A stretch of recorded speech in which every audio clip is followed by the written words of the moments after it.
మన రక్షకుడైన యేసుక్రీస్తు నామమున అందరికీ వందనాలండి.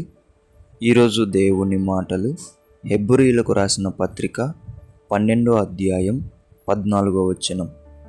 అందరితో సమాధానమును పరిశుద్ధతయు కలిగి ఉండుటకు ప్రయత్నించుడి.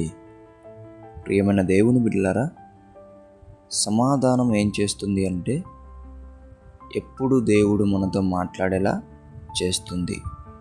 పరిశుద్ధత ఏం చేస్తుంది అంటే ఎప్పుడు దేవుడు మనతో ఉండేలా, మనల్ని దర్శిస్తూ ఉండేలా చేస్తుంది. కాబట్టి సమాధానమును ప్రాముఖ్యమే, పరిశుద్ధతయును ప్రాముఖ్యమే. దేవుని బిడ్డలారా, అందరితో నువ్వు సమాధానంగా ఉంటే ప్రభు ఎక్కువగా నీతో మాట్లాడడానికి ఇష్టపడతాడు. నీవు అందరి యెడల పరిశుద్ధత కలిగి జీవిస్తే ప్రభు ఎప్పుడు నిన్ను దర్శిస్తూ నీతోనే ఉంటాడు.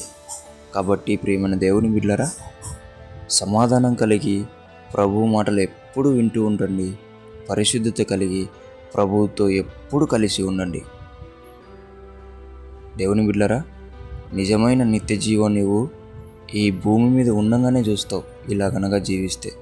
కాబట్టి దేవుని బిడ్డలారా, అందరితో సమాధానమును పరిశుద్ధతయు కలిగి జీవించి ప్రభువును మీతో ఉంచుకొని నిత్య జీవాన్ని ఈ భూమి మీదనే అనుభవించేలా దేవుని బిడ్డలుగా ఉంటారని దేవుని బిడ్డ మనవి చేసుకుంటూ దేవుడి మాటలను దీవించునుగాక ప్రార్థించుకుందాం.